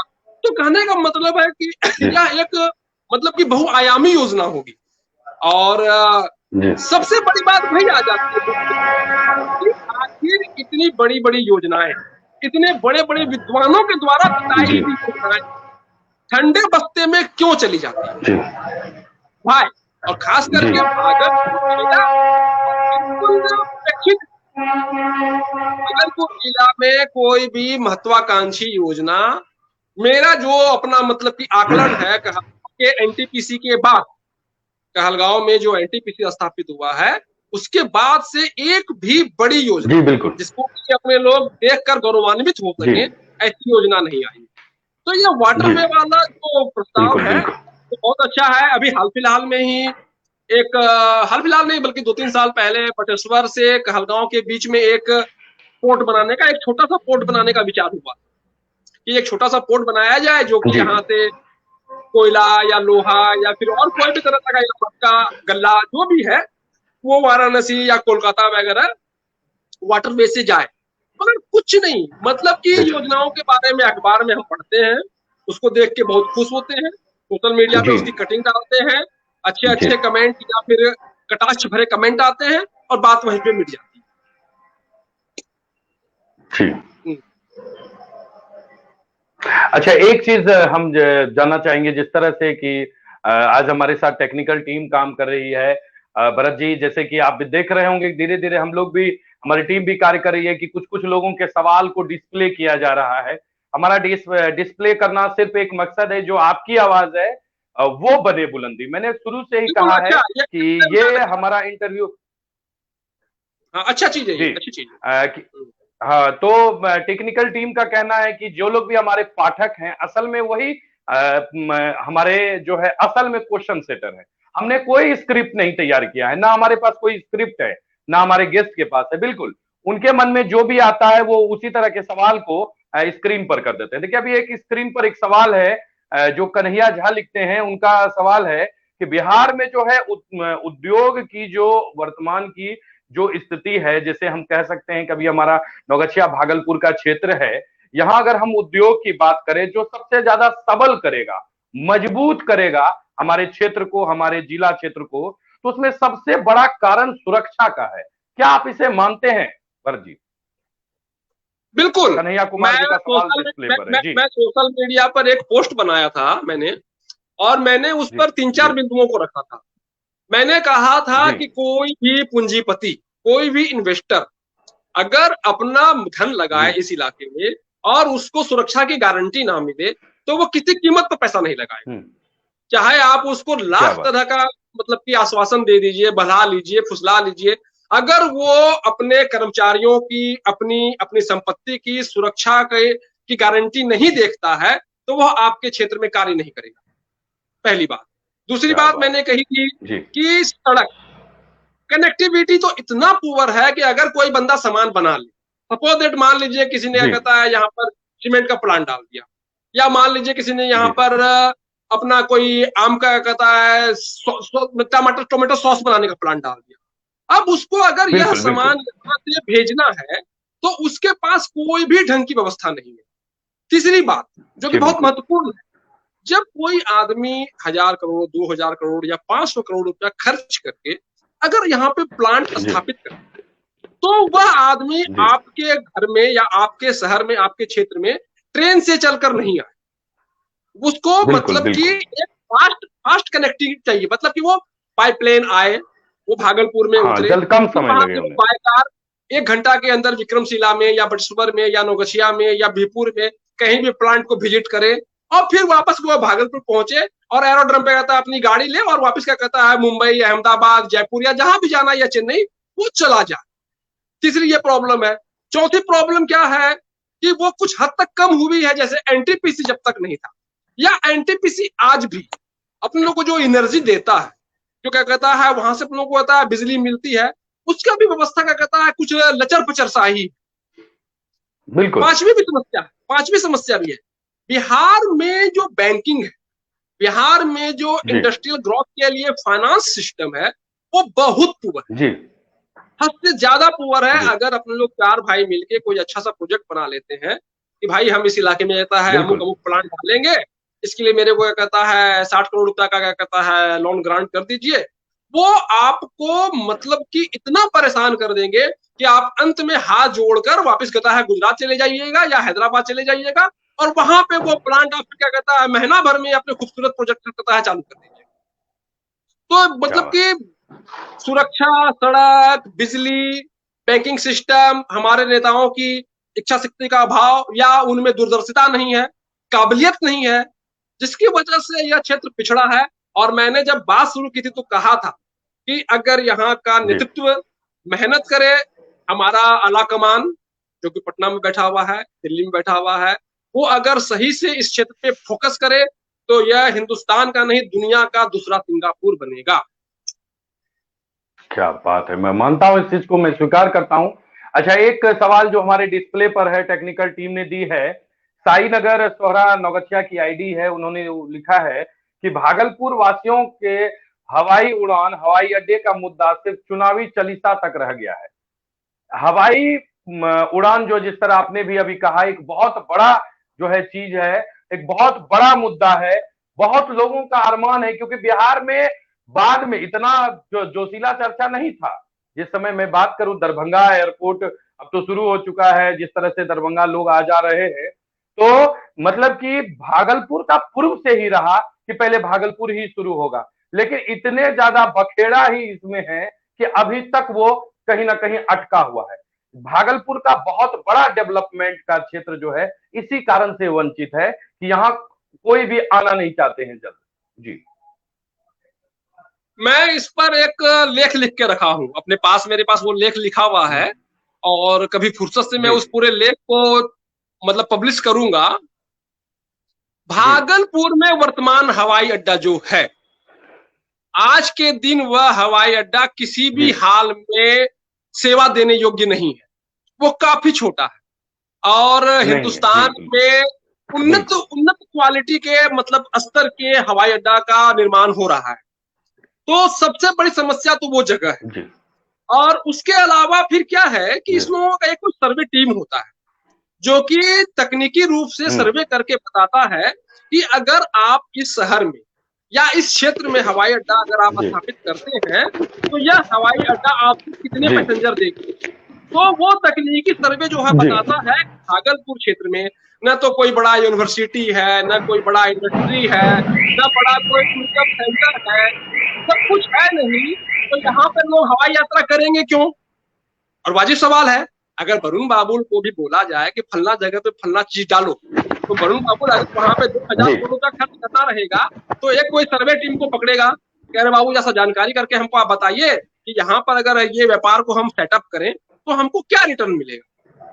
तो वो जाके वहां पे जब सर्वे बिल्कुल, करता है तो उसके पास आधार तो दिखना चाहिए कि नहीं भाई यहाँ पे तो बहुत अच्छा जगह जी, कहता है, मतलब मंदिर है या बहुत अच्छा अच्छा स्मारक है या बहुत अच्छा अच्छा झील तालाब है या बहुत अच्छा क्या कहता है यहाँ पे पार्क बगीचा है, तो या बहुत बड़ी बड़ी यूनिवर्सिटी है या बहुत खूबसूरत सड़कें हैं तो इसलिए यहाँ पे लोग क्या कहता है आएगा, या बहुत बड़ी इंडस्ट्री है तो लोग यहाँ आएगा, या बहुत बड़ा कहता है एजुकेशन सेंटर है तो यहाँ पे लोग आएगा। ऐसा कुछ नहीं है। अब जैसे अकेला बेंगलोर है या अकेला पूना है, वो ड्यू टू एजुकेशन मतलब कि लाखों लोगों को अपने शहर में आकर्षित करता है। तो वाजिब बात है उस लाखों में कहता है हजारों ऐसे भी हैं जो कि बाई फ्लाइट जाते हैं, बाई एयर जाते हैं। तो वजह बनता है कि बिल्कुल, वहां पे बिल्कुल, बिल्कुल, बिल्कुल, वजह बनता है कि वहां पे और अच्छा एयरपोर्ट बने और बड़े बड़े मॉल खुले और बड़ा बड़ा क्या कहता है रेलवे स्टेशन का कहता है तैयार हो। मगर आपके यहाँ पे आधार नहीं है। बिल्कुल, लोग यहाँ पे जज्बाती होकर बात करते हैं। जी, आपके जज्बाती होने से काम नहीं बिल्कुल, होगा। बिल्कुल, आपको नहीं होगा, रियलिटी, बिल्कुल नहीं आपको होगा, ग्राउंड लेवल के फैक्ट्स को जानना होगा। तो मैं बता रहा हूं फिर से, मैं अपनी लेख वाली बात बिल्कुल, बताता हूँ। जी, जी, कहलगांव, घोघा, एकचारी, बटेश्वर या उस पार का जी, नौगछिया, तिनतंगा, कुर्सेला, यह गंगा जी, किनारे से हाईवे तक का लगभग एक 4 किलोमीटर चौड़ा पट्टी है। ठीक है। जी, और ये 4 किलोमीटर चौड़ा जी, पट्टी जो है वो 50 किलोमीटर लंबा है और जिसमें कि लगभग में आबादी जी, बिल्कुल नहीं रहती। अगर इस परिक्षेत्र को हवाई अड्डा के रूप में जी, तैयार किया जाए, जैसे गंगा में गाद है और प्रचुर मात्रा में जी, इतनी गाद है क्या कहता है, मतलब कि वैसे क्या कहता है 100 एयरपोर्ट बना दे इतनी गाद है। इस गाद को निकाल के उस बिल्कुल, एरिया बिल्कुल, में जितना डूबता है, सपोज मान लीजिए कि ये 12 फीट डूबता है, तो उस 12 फीट की जगह इसको जी, क्या कहता है 20 फीट ऊंचा कर दिया जाए गाद से। आपको नियरेस्ट में मट्टी मिल गया जी, फिलिंग के लिए, आपके गंगा नदी से गाद निकल जी, गई और उसको आप कहता है फुलफिल जी, कर दिए। और फुलफिल करने के जी, बाद आप उसमें क्या कहता है एयरपोर्ट तैयार करते हैं। दैट मीन्स आप अगर भागलपुर की जो जमीन जी, है उसके कंपेरिजन में देखिएगा तो जी, 100% मतलब 100 टाइम कम रेट में बगैर किसी को उजाड़े हुँ, आपको जमीन मिल सकती है। हुँ, इसका एक फायदा और समझिए आप, जहां वो एयरपोर्ट स्टैब्लिश होता है उस एयरपोर्ट से अगर हम क्या कहता है भागलपुर की ओर जाएं तो 10-12 किलोमीटर के दूर में क्या कहता है वो नौगछिया से क्या कहता है पुल क्या कहता है पकड़ के वो भागलपुर आ जाएंगे। अगर वो क्या कहता है जी, बटेश्वर की ओर जाए जो कि प्रस्तावित पुल और रोड रेल है, अगर वो पुल बन जाता है तो वो आदमी उधर से एयरपोर्ट से उतर के वो कहलगांव होते क्या कहता है इस क्षेत्र में आ जाए। तो ये एकदम बीच में बन जाएगा ये एयरपोर्ट, बीच में बन जाएगा। और जितने भी पुल प्रस्तावित हैं उन पुलों को सबसे पहले बनाया जाए। बटेश्वर प्रस्तावित पुल है वो बने, बिल्कुल, साहेबगंज प्रस्तावित पुल है वो बने, नौगछिया भागलपुर के बीच में जो प्रस्तावित पुल है वो बने, और साहेबगंज में पुल में हाथ जी, लगा हुआ है। अगर ये 4 पुल बन जाते हैं और ये ठीक बीचों बीच गंगा के किनारे में ये एयरपोर्ट बन जाता है तो निस्संदेह इस क्षेत्र के उस पार का और इस पार के हिस्से का बहुत बड़ा विकास होगा, बहुत बड़ा विकास जी, होगा, बिल्कुल, मिराकल होगा। ये एक मिराकल होगा। और ऐसी योजनाएं मतलब कि अपन लोग उतने सक्षम आदमी नहीं है कि इतनी बड़ी बड़ी योजनाएं इतनी बड़ी बड़ी बातें सक्षम अधिकारियों के पास या नेताओं तक पहुंचा पाए। बस मन का विचार है, एक व्यथित मन जब विचार करता है कभी तो मतलब किस प्रकार के विचार सामने आते हैं। बिल्कुल, तो ये बहुत बड़ा बिल्कुल, काम होगा। मतलब कि जमीन खोजने की कोई जी, जरूरत नहीं, वहां जी, पर मतलब कि जो भी 150 एकड़ जमीन चाहिए जाइए लीजिए, गंगा से गाद निकालिए उसको भरिए और वहां पे आप कंस्ट्रक्शन चालू कीजिए। जितना भी 4 पुल प्रस्तावित है सबको बनाइए। किसी को वहां से साहेबगंज जाना है, मैक्सिमम क्या कहता है वो सड़क जी, किनारे जाएगा और साहेबगंज के लिए पुल टपेगा, वो क्या कहता है 1 घंटे सवा घंटे में साहिबगंज आ जाएगा। तो मतलब आप कहलगांव को, पीरपैंती को, भागलपुर को, साहिबगंज मतलब संथाल परगना पूरा, अगर आप साहिबगंज को भी कनेक्शन में सकते हैं उस एयरपोर्ट से। अच्छा, फिर वो उस एयरपोर्ट से आपको होता है सिल्लीगुड़ी का, पूरा नॉर्थ ईस्ट का कहता है कनेक्टिविटी मिलेगा। बिल्कुल बिल्कुल तो बिल्कुल। बहुत बड़ी बात होगी। मतलब अगर इस प्रकार से ब्रॉड माइंड के साथ कोई योजनाओं को सरकार कैच करे, उस पर मेहनत करे, हमारे जनप्रतिनिधि जो होते हैं, विधायक सांसद, वो मेहनत करे, तो सब कुछ संभव है। क्योंकि मैं तो देखा हूं कि बेंगलोर में बहुत खतरनाक जगह पे एयरपोर्ट है, सिक्किम में बिल्कुल पहाड़ी पर एयरपोर्ट है, ये अलावा और भी बहुत सा एयरपोर्ट में ऐसा देखता हूं, अभी ध्यान में नहीं आ रहा है, जो कि बहुत मतलब कि ज्योग्राफिकली टफ इलाके में बने हुए, टफ एरिया में बने हुए, और सक्सेसफुली वर्क भी कर रहे हैं। तो इस प्रकार से हो सकता है ये काम। मगर फिलहाल जो भागलपुर में लैंड है, जो एयरपोर्ट है, उस एयरपोर्ट की कल्पना मेरे को लगता है कि सिर्फ और सिर्फ चुनावी मुद्दा है और कुछ नहीं है, जस्ट लाइक ए लॉलीपॉप। अच्छा अच्छा, एक चीज बताइए सर कि जिस तरह से आपने कहा कि चुनावी लॉलीपॉप है, आखिर कब तक यह लॉलीपॉप थमाया जाएगा? अभी के युवा वर्ग है, पहले के युवा वर्ग थे तो वो अब जो है वृद्धा अवस्था की ओर बढ़ते जा रहे हैं, लेकिन वर्तमान में जो युवा है, जो 30 साल 35 साल 40 साल का है, 45 साल का है, जिसे हम अभी वर्तमान का युवा मानते हैं, आखिर इनके हाथ में कब आएगी सरकार, यानी सरकार सॉरी, इनके हाथों में कब आएगा कमांड, ताकि ये भी लड़ सके? क्योंकि अब तो सबसे बड़ा एक प्लेटफॉर्म है लोगों के पास, वो है सोशल मीडिया। अभी तो सोशल मीडिया भी यह चीज कर लेता है। अभी हाल में ही आपने देखा होगा कि सोशल मीडिया के कारण ही कई तरह के बवाल हो गए, कई तरह के शांत भी हो गए, किसी भी मामले को वो उठा सकता है, दबा सकता है। तो इस तरह की स्थिति होने के बावजूद आज भी युवा जो है वर्ग वो चुपचाप शांत है, क्योंकि उसे लगता है कि मैं कुछ कर नहीं पाऊंगा। ये बहुत हाई लेवल का चीज है जी।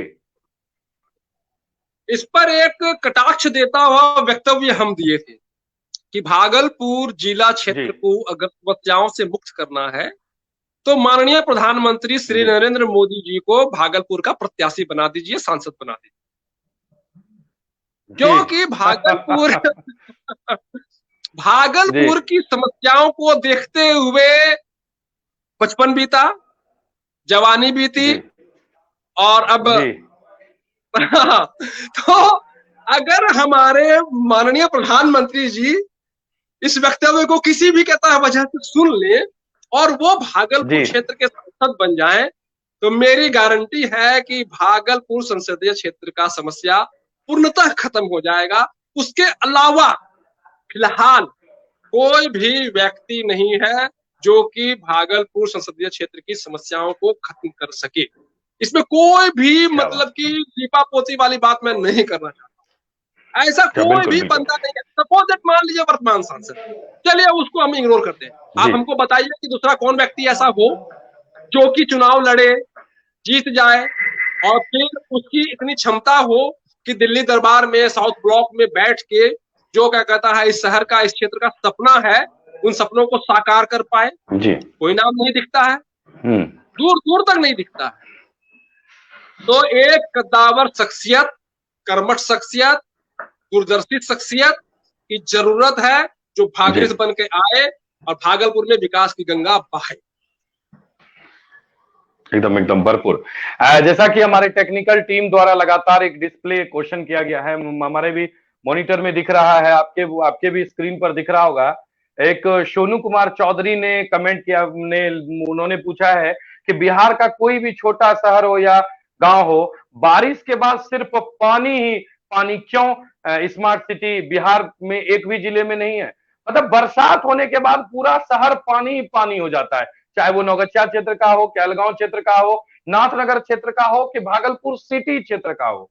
एक दिन में 2 घंटे की बारिश पूरे शहर को जो है उसका आईना दिखा देता है। जबकि हमारे पास गंगा नदी है, हमारे पास बहुत सारे नदियां हैं छोटी छोटी, पोखर भी है, लेकिन फिर भी एक बरसात शहर का मुखौटा खराब कर देता है। इसका क्या कारण है आपकी नजर से?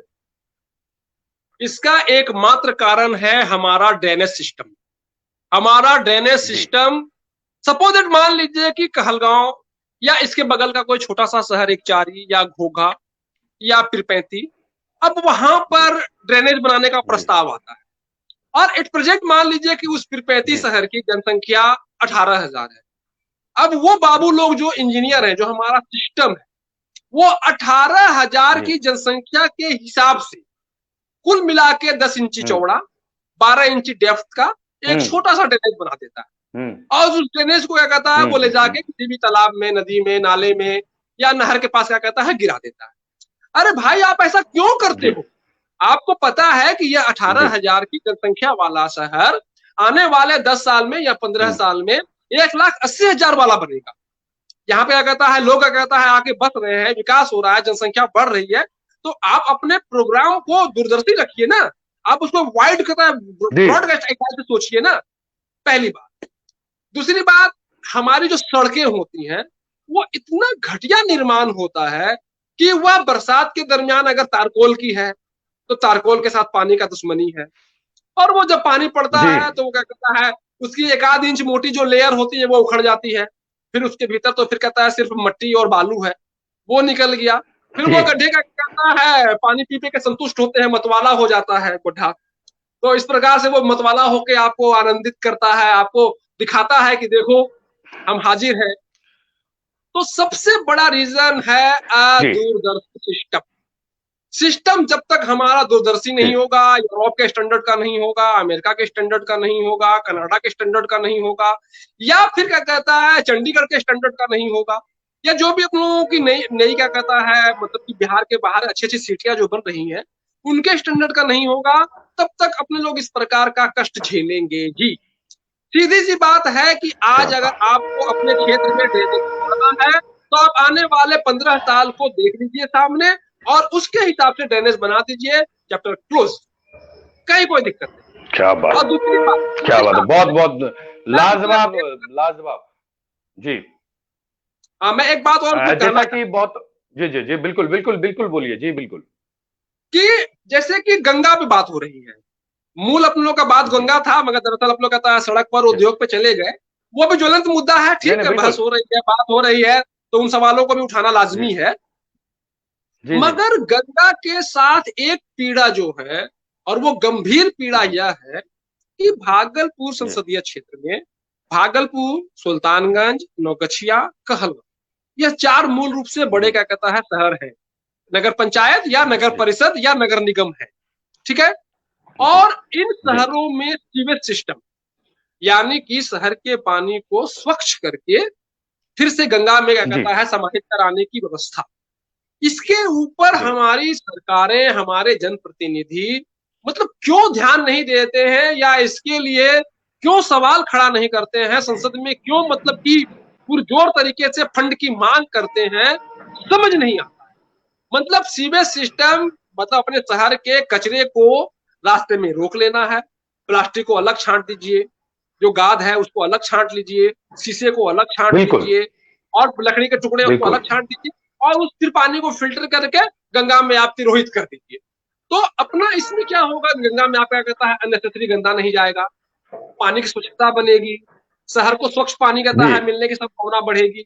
तो यह इशू पता नहीं सरकार क्यों या अपने जनप्रतिनिधि क्यों, अच्छा जबकि अभी तो नमामि गंगे या और भिन्न भिन्न प्रकार से गंगा को स्वच्छ बनाने का अभियान चला हुआ है, तो हमारे जनप्रतिनिधियों को इस विषय पे गंभीरता से और युद्ध स्तर पे काम करना चाहिए कि नहीं भाई, हम लोगों को 2024 तक में भागलपुर के जितने भी नगर निगम, नगर मतलब परिषद या नगर पंचायत क्षेत्र हैं, उनको सीवेज सिस्टम से जोड़ देना है, ये करना।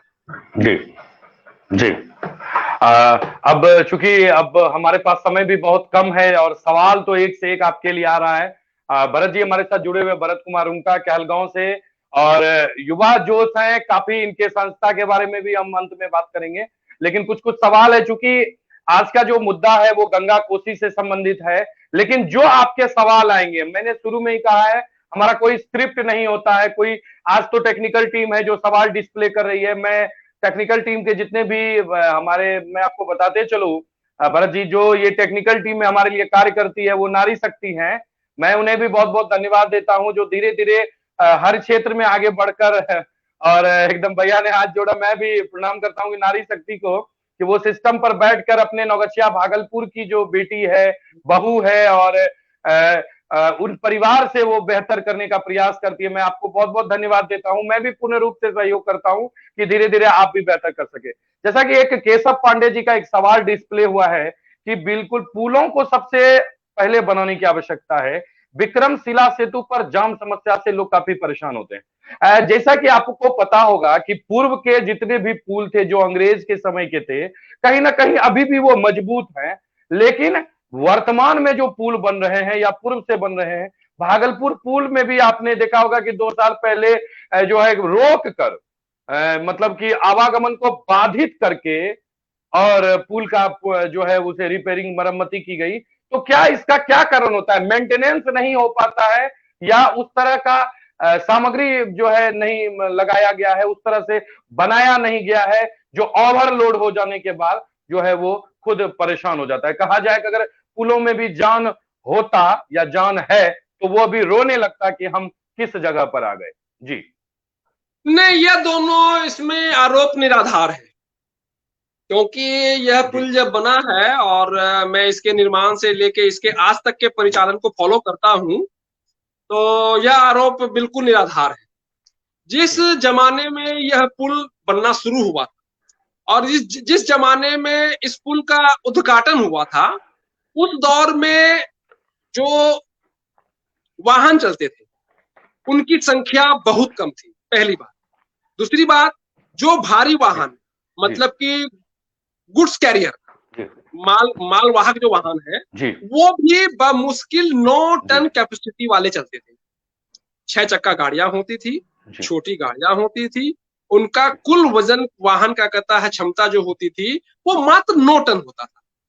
अब मेरा बात समझना कि भाई पहले क्या था कि जब ये पुल नहीं बना था और उस दरमियान जो सरकार भी थी, वो सरकार के मतलब कि शासनकाल में बहुत ज्यादा डेवलपमेंट का वर्क नहीं था।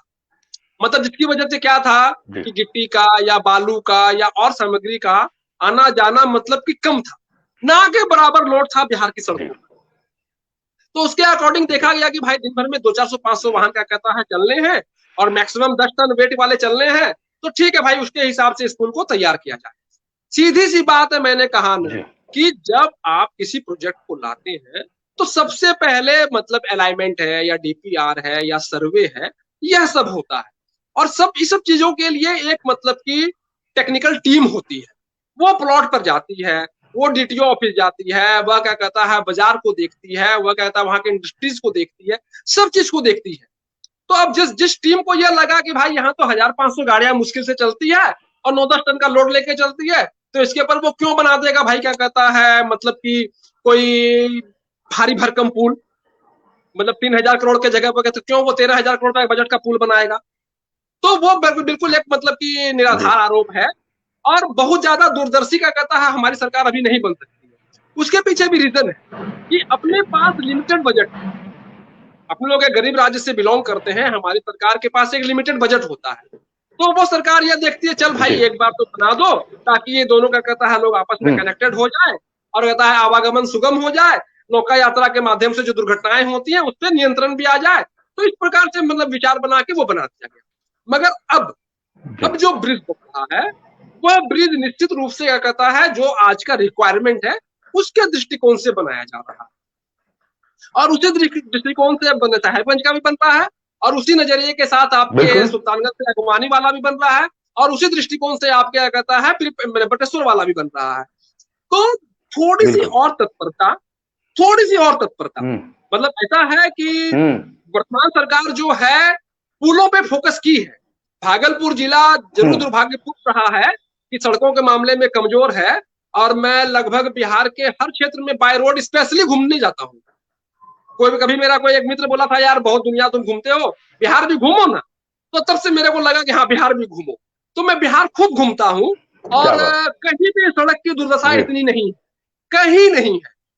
कभी अगर इच्छा हो जाए तो थोड़ा सा ही क्या कहता है 200-400 किलोमीटर का कभी प्रोग्राम बना के घूमना, कहीं नहीं लगेगा इतना बुरा।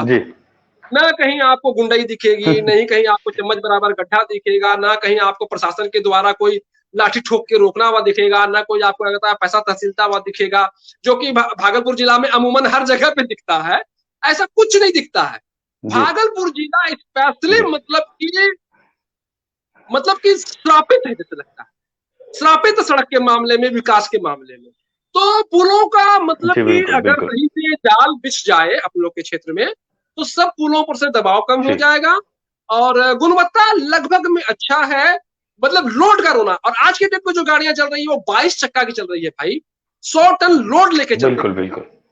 ओवरलोड 100 टन अगर वो लोड को गाड़ी लेकर है तो वो 100 टन लोड लेके चल रही है।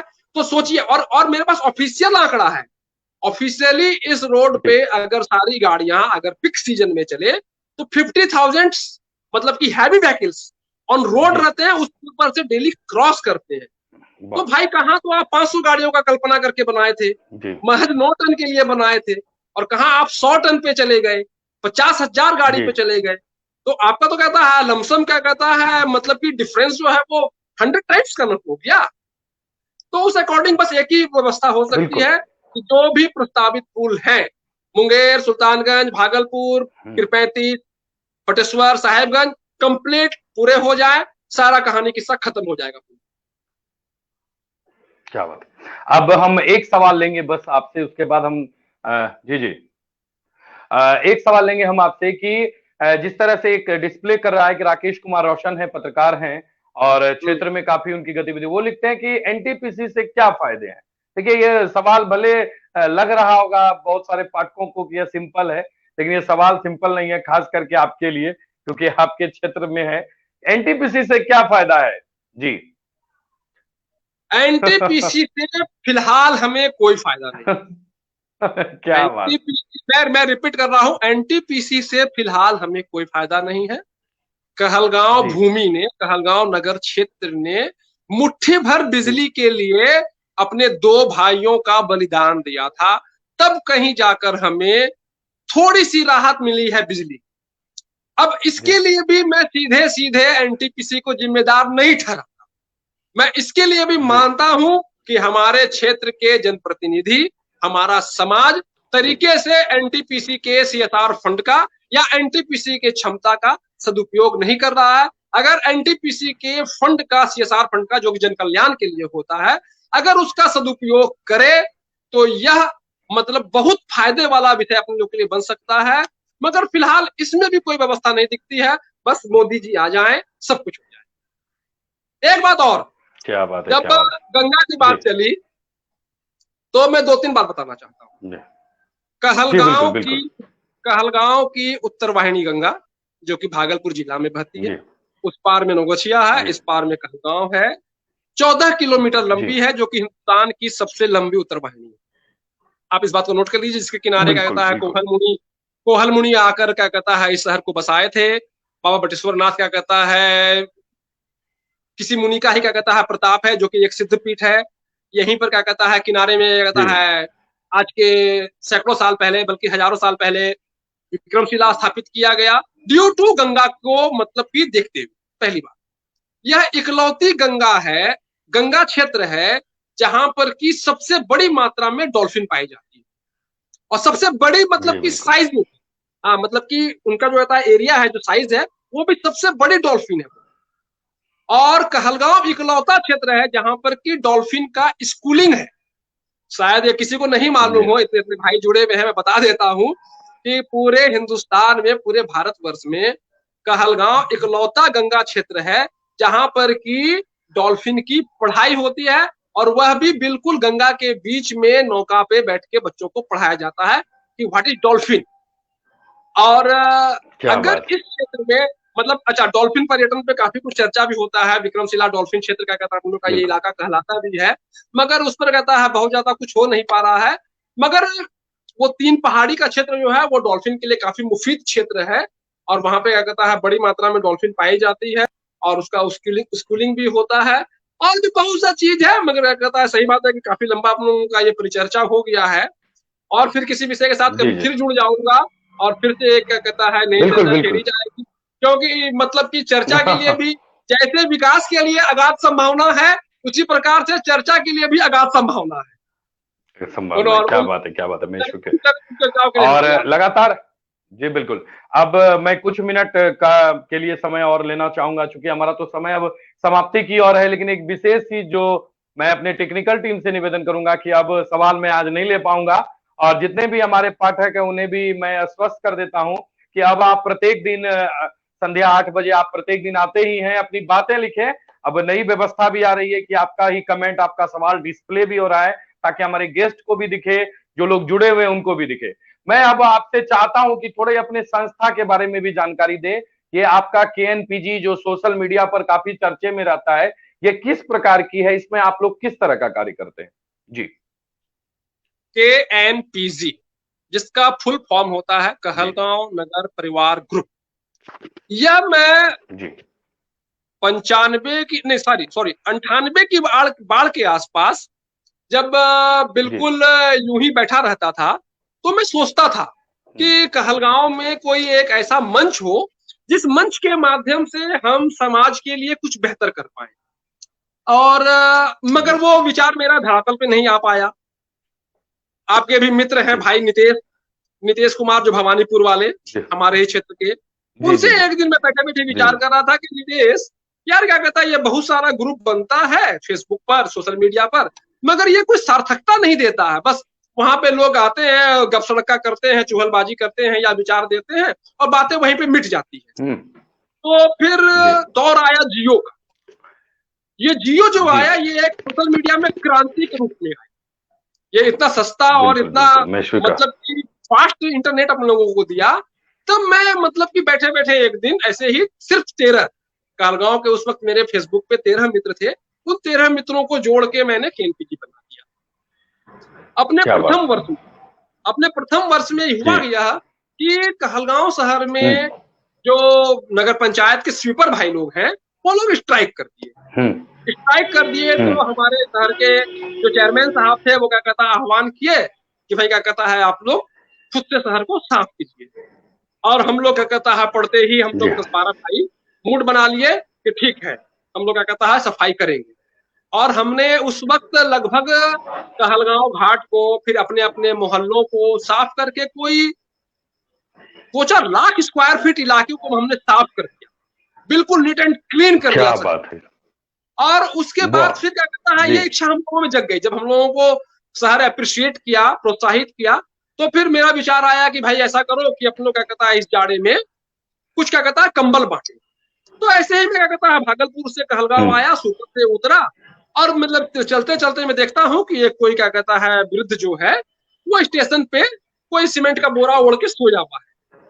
मेरे को तकलीफ हो गया, आत्मा में मेरे क्या कहता है एक मतलब कि टीफ होने लगा। हम घर आके अपनी श्रीमती जी को बोले, अरे यार तुम्हारे पास कहता है कोई पुराना कंबल, ढंग का कंबल है क्या, एक को उड़ा के आना है। बोली हाँ जी है, तो यूज नहीं करते हैं अपने लोग, ले जाइए। मैं वो कंबल लिया, अपनी स्कूटी स्टार्ट किया और उस जाके आदमी को उड़ा दिया। फिर अपने क्या कहता है भाई लोग को जी बोला, यार अपने लोग को इस बार कंबल दान करना है, और अगर ज्यादा क्या नहीं तो बात चलो 10 ही करेंगे। मगर भगवान की कृपा से समाज का है। जी इतना बड़ा सहयोग मिला कि 480 कंबल हम लोगों ने क्या कहता है दान। जी और फिर इस प्रकार से क्या बात समाज सेवा की ललक जग गई। उसके बाद हम लोग आज तक में 10,000 है। जी पुराने कपड़ों का वितरण किया। आज तक में हमने 60 जगह पे, क्या बात। और विशेष रूप से बता देता हूं मैं, जी विशेष रूप से हम दलित जी आदिवासी क्षेत्र में जाके सेवा देते हैं। ये सबसे बड़ी बात है।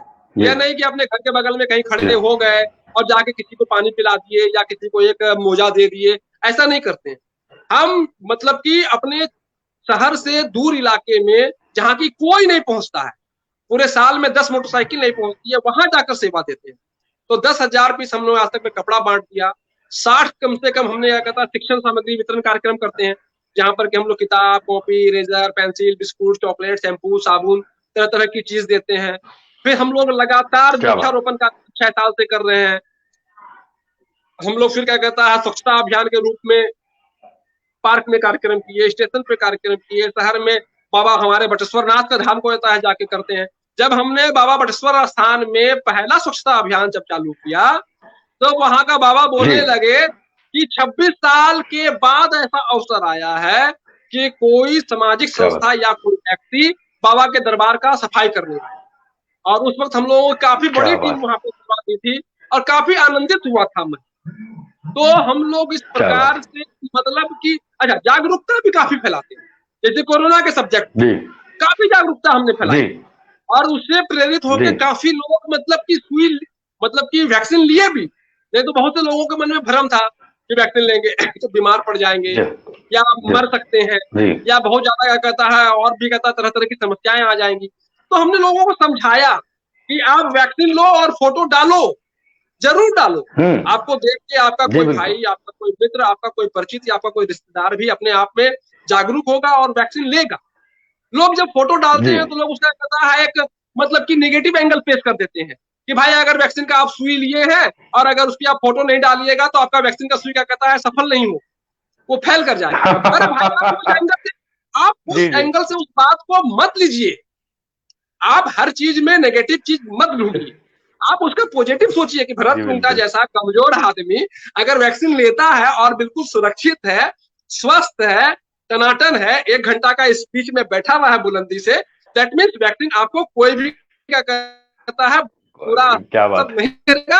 आप जाके वैक्सीन लो। है अगर बिल्कुल कहीं हम बिल्कुल लोग कोई बिल्कुल बॉल एकदम फ्यूज दिखा तो हम लोग जाके उसको उसको हम लोग हाईलाइटेड करते हैं सोशल मीडिया पे। कहीं हमको और कोई समस्या दिखी तो हम लोग हाईलाइटेड करते हैं। तो मूलतः हम लोग कंबल दान, शिक्षण सामग्री दान, वृक्षारोपण, जागरूकता अभियान, स्वच्छता अभियान और अब हमने एक चैप्टर इसमें जोड़ा पर्वों पर, त्योहारों पर।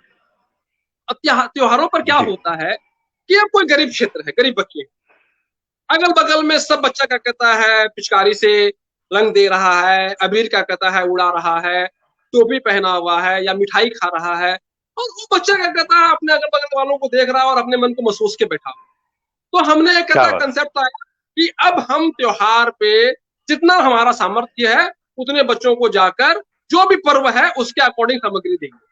जैसे अभी हमने छठ पर, दुर्गा पूजा पर लगभग 50 महिलाओं को, गरीब महिलाओं को, दलित महिलाओं को अपने घर में बुला के सबको चेयर पे बैठाया। कोई नेताजी वाला स्टाइल नहीं कि आगे में पीछे में बैनर लगा दिए, आगे में टेबल रख दिए, उसके ऊपर पानी का बोतल रख दिए और स्टाइल में क्या कहता है बांट रहे हैं मीडिया को बुला के या किसी बड़े अधिकारी को बुला के, कुछ नहीं। अपने प्रांगण में बुलाना, सभी महिलाओं को इज्जत से चेयर पे बैठाना, फिर सभी को आदर पूर्वक वो उपहार देना, उपहार दे के हाथ जोड़ना, पैर लगना और आशीर्वाद देना। तो कार्यक्रम में पूरी पवित्रता रहती है, श्रद्धा रहती है और जरूरतमंद तक पहुंचने की चेष्टा रहती है, जो कि सबसे महत्वपूर्ण है, जिसमें कि हमारा कोई भी स्वार्थ नहीं होता। इस प्रकार से क्या हमारी बात संस्था का कार्य चल रहा है और इसमें मैं सदैव धन्यवाद देता हूं हमारे समाज को, हमारी नारी शक्ति को, जी बिल्कुल जो कि आगे बढ़ के हम ठीक लोगों को सहयोग करती है। केएनपीजी का क्या सबसे बात बड़ा सहयोगी जो है वो नारी शक्ति है। उनको मैं फिर से आज इस मंच के माध्यम से प्रणाम करता हूं और उनके बदौलत हमारा ये कार्यक्रम, सेवा कार्यक्रम हमेशा चलते हैं। क्या बात है क्या बात है लाजवाब। आज आपने इस काफी व्यस्ततम समय में भी आज आपने वक्त दिया इसके लिए हम आपका बहुत बहुत धन्यवाद अर्पित करते हैं। और ईश्वर से हम प्रार्थना करते हैं कि आप लोग जिस तरह से कार्य कर रहे हैं अपने व्यापार के साथ साथ अपने परिवार के साथ साथ समाज के लिए, ऐसे लोगों की ही जरूरत है हर क्षेत्र में। हमारा नौगछिया हो, कहलगांव हो, भागलपुर हो, पटना हो, कि पूरे विश्व की बात अगर हम करें तो ऐसे ही लोगों की जरूरत है जो समाज में हर तरह के दबे कुचले लोगों को भी आगे लाकर उन्हें भी एक साथ साथ चलने के लिए तैयार करें। आपका हृदय से धन्यवाद अर्पित करते हैं और आपसे आशा ही नहीं पूर्ण विश्वास रखते हैं कि आगे भी कभी हमको अगर हमारी टीम को इसकी आवश्यकता हुई तो आपसे जरूर संपर्क करें। और आपने जो अपना वक्त दिया, काफी लोगों के बहुत सारे, अजीत कुमार लिखते हैं बहुत ही सुंदर लाइव इंटरव्यू, बहुत लोगों को आनंद आ रहा है क्योंकि कोई स्क्रिप्ट नहीं होता है, कोई क्वेश्चन नहीं रहता है, जो लोगों के सवाल होंगे उसी पर हम लोग चलेंगे। आज के इस लाइव एंकर चैट में आपका समय देने के लिए भरत रुंगटा जी का हम बहुत बहुत हृदय से आभार प्रकट करते हैं। और माँ गंगा के आप बिल्कुल एक छोर पर है, एक छोर पर हम लोग इधर नौगछिया क्षेत्र के लोग हैं। हम आशा ही नहीं पूर्ण विश्वास करते हैं कि माँ गंगा भी अगर इस इंटरव्यू को देख रही हो, अगर किसी रूप में, कहीं किसी मानव रूप में, तो मैं आपको भी कोटि कोटि प्रणाम करते हुए इतना ही कहूंगा कि आपके निर्मलता पर कभी सवाल नहीं आएगा। आपका जो स्थिति है वर्तमान, अगर इस पर सवाल नहीं उठेगा तो फिर ऐसी जो है भयानक भयानक स्थिति आएगी कि यह कहने में भी लोगों को शर्म लगेगा कि हमारे क्षेत्र में स्थिति इतनी खराब है। तो चलिए, मैं आज के इस लाइव एंकर चैट में आज के इस उपस्थित अतिथि का हम ससम्मान स्वागत के साथ उन्हें विदा करते हैं। और आपका बहुत बहुत धन्यवाद जुड़ने के लिए भरत कुमार रुंगटा जी, और बहुत बहुत धन्यवाद, स्वागत आपका। और अब हम आपको बताते चले कि आज हमारे साथ थे भरत कुमार रुंगटा, भागलपुर जिले के ही कहलगांव से। और एक विशेष रूप से मैं आपको बता दूं कि कल के बाद परसों 17 तारीख को हमारे पेज पर पहली बार बिहार के एक सुपरस्टार टीवी कलाकार, हास्य कलाकार आ रहे हैं। उनका वीडियो कुछ ही देर में रिलीज होगा, मैं नाम नहीं बताऊंगा, आप लोग खुद देख लेंगे। एक ऐसे कलाकार आएंगे जिनके एक छोटा सा एक्सप्रेस, मेरे मुंह से तो निकल गया अब, उनका एक कार्यक्रम जनता एक्सप्रेस, जिन्होंने बिहार को और बिहार के उस हास्य को पूरे विश्व पटल पर ले आया। जी हाँ, अब मैं जब नाम ही निकल गया तो मैं आपको खुलकर बता दूं कि 17 तारीख को लाइव एंकर चैट में 8 बजे हमारे साथ जुड़ेंगे टीवी के हास्य कलाकार, बिहार के गौरव मनीष महिवाल। उनसे भी करेंगे बातचीत कलाकारों पर, किस तरह से वो पोपट बनाते थे लोगों को, किस तरह से जनता एक्सप्रेस उनका चलता था ईटीवी बिहार पर, न्यूज 18 पर और बहुत सारे चैनल पर। तो हम लोग उनसे भी हाथ लेंगे, अलग अलग तरह से आनंद लेंगे। लगातार चैनल आगे बढ़ता जा रहा है, इसके लिए हम आपको हृदय से धन्यवाद देते हैं। और एक विशेष रूप से आप लोगों से प्रार्थना करते हैं जिन्होंने वैक्सीन नहीं लिया, कल भागलपुर जिले में 16 तारीख को वैक्सीनेशन के लिए जो है एक विशेष आयोजन किया जा रहा है। अपने अपने क्षेत्र में, अपने अपने वार्ड में, अपने अपने पंचायत में जाकर वैक्सीनेशन जरूर करवाएं, वैक्सीनेशन करवाएं, कोरोना से बचें, अपने क्षेत्र को बचाएं। आज के इस लाइव स्ट्रीम में जुड़ने के लिए बहुत बहुत धन्यवाद। इसी वीडियो को अब आप 1 घंटे के बाद यूट्यूब पर जरूर देखें, अभी फेसबुक पेज पर देखें, अपने वीडियो पर जरूर प्रतिक्रिया दें, आपको कैसा लगता है जरूर दें। और हाँ, अगर आप हमारे इस लाइव एंकर चैट में जुड़ना चाहते हैं तो नीचे डिस्प्ले में मेरा नंबर ट्रिकर में चल रहा है, नीचे 97 098 94 194 पर फोन करें। हमारी टीम आपसे बात करेगी, फिर वो विचार करेगी, फिर आपको जवाब देगी। आज के लिए इतना ही, धन्यवाद।